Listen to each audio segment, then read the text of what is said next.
de terror. The Haunting of Hill House. Voilà. Daredevil, saison 3.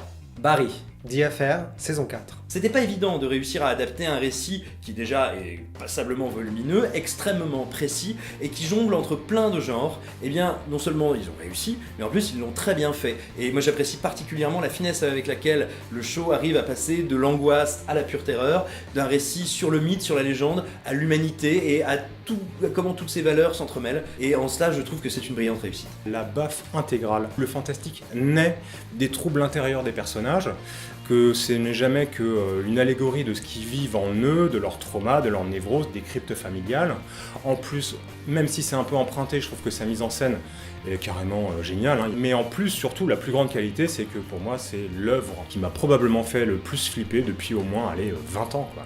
Si vous aviez apprécié la saison 1 de la série Marvel Netflix, vous apprécierez sans doute la saison 3, car, soyons honnêtes, c'est la même chose, mais en mieux. La psychologie du héros, sa remise en question en tant que héros, semble parfaitement comprise. Les scènes d'action, à quelques exceptions près, marchent du tonnerre. On pense notamment au plan séquence de l'épisode 4. C'est vraiment dommage que la série ait été annulée. La série mélange les genres avec brio, on passe d'une scène hyper tragique avec une violence psychologique absolument incroyable, et en même temps on a un humour hyper décalé, très cynique. À côté il y a des scènes ubuesques qui sont alliées à des scènes d'action. Bref, la série est à la fois drôle, surprenante, drôle, tragique, drôle, émouvante, drôle, tendre, et en plus Bill Hader est génial.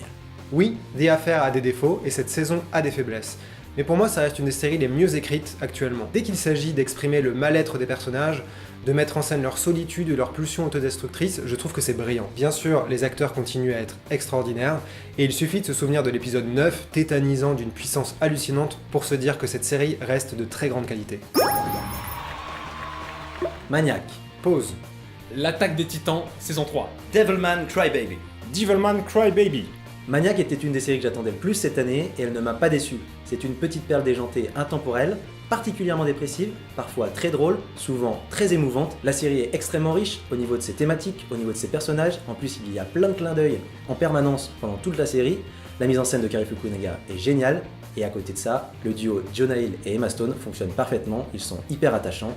Superbe. En racontant l'histoire d'un jeune danseur gay, rejeté par ses parents mais adopté par une famille de substitution, il rend un superbe hommage à la communauté queer à la fin des années 80 à New York et plus particulièrement à la culture des bals. C'est des espèces de compétitions de danse et de mode qui ressemblent aussi bien à des défilés qu'à des espèces de bastons civilisés. C'est une déclaration d'amour aux marginaux et une série aussi drôle que triste qui n'a pas peur d'affronter son sujet. C'est aussi une production qui fait date puisqu'elle met en scène de nombreux acteurs transgenres lesquels ont bien du mal à exister d'ordinaire. Et quand on voit le talent de MJ Rodriguez, India Moore et Dominic Jackson, on se dit qu'il était temps. C'est pas compliqué. Chaque année où débarque une saison ou une partie de saison de Shingeki no Kyojin, elle est dans le top des séries animées. Et c'est de plus en plus vrai car cet animé est tout simplement de mieux en mieux. Son univers est de plus en plus intéressant et captivant, son animation, sa direction artistique, sa lumière sont somptueuses, et la série rend toujours justice à ses personnages, pas seulement dans l'écriture et dans le doublage, mais aussi dans le montage et le découpage. On veut toujours les rendre le plus crédibles possible. C'est un choc incroyable. C'est déjà un parti pris esthétique extrêmement audacieux qui risque d'en dérouter beaucoup. C'est extrêmement malin, techniquement c'est intéressant, et tout d'un coup, on va dire dans la deuxième partie de cette saison, ça devient d'une intelligence et d'une puissance émotionnelle absolument ravageuse. On est clairement dans l'expérimental et ça demande clairement un temps d'adaptation. Mais à partir du moment où on est entré dans le délire, là il y a l'histoire qui se révèle à nous et...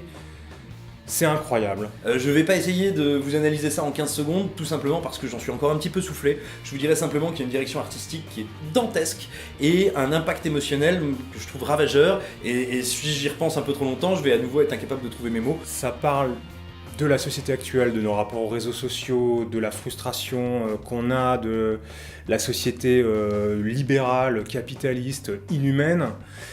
C'est apocalyptique, c'est affreux, c'est d'une noirceur extrême, il n'y a aucun espoir dedans. Donc voilà, je vous encourage vivement à regarder Devilman Crybaby. Mais commandez les Xanax. Sharp Object. Sharp Object. The Deuce saison 2. The Haunting of Hill House. The Haunting of Hill House. Jean-Marc Vallée qui arrive à adapter le roman de Gillian Flynn avec une justesse incroyable tout en étant très différent dans le ton et même dans les événements. Je sais pas si c'est la meilleure série, mais en tout cas c'est la plus fascinante et intéressante pour moi. Les raisons sont multiples. Amy Adams, Magnifique, fantastique, incroyable, son meilleur rôle, vite Amy refait des choses dans ce genre-là. Le sens de la mise en scène et du montage de Jean-Marc Vallée, ou encore le fait que ce soit adapté de Gillian Flynn, l'auteur de Gone Girl. Encore une fois, la série est magnifique visuellement, les idées de mise en scène sont ouf, la bande-son est géniale. Mais la série vaut plus encore que la somme de ses talents.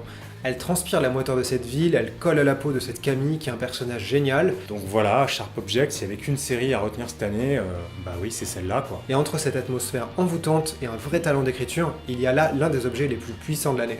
La première saison de The Deuce s'intéressait à la prostitution, la deuxième saison explore brillamment l'industrie pornographique grâce à des personnages féminins extrêmement bons, extrêmement forts, extrêmement bien écrits. Mais c'est surtout une série qui donne le pouvoir aux femmes, à ses actrices, à ses réalisatrices, à ses productrices, Maggie Gyllenhaal, Emily Mead, Margaret Leviva. À l'ère de MeToo, c'est hyper important, très symbolique, et on a enfin l'impression que les choses changent. Voilà ce qui se passe quand un réalisateur qui est vraiment un artisan, un orfèvre, s'attaque à une œuvre culte en littérature et également culte au cinéma, parce que The Haunting of Hill House, c'est La Maison Hantée en livre, et c'est également de La Maison du Diable de Robert Wise. Et il arrive à en faire quelque chose de radicalement différent, et en même temps qui respecte absolument la sensibilité exacerbée de ces deux œuvres. Le résultat, c'est un chef-d'œuvre de mélancolie, de finesse, de poésie funèbre et in fine de terreur. Je crois que de toute façon, Chris et Simon ont déjà tout dit, sauf la bande originale, ils en ont pas parlé. Eh bien, cette BO est sublime, elle est clairement plus là pour nous faire ressentir des émotions que pour nous faire peur, et c'est très réussi. Elle est faite par les Newton Brothers, et en plus il s'appelle comme le mec qui a inventé la gravité. Et dans The Haunting of Hill House, il y a certains personnages qui auraient bien aimé que la gravité ça existe pas. Je voulais pas dire ça, pardon.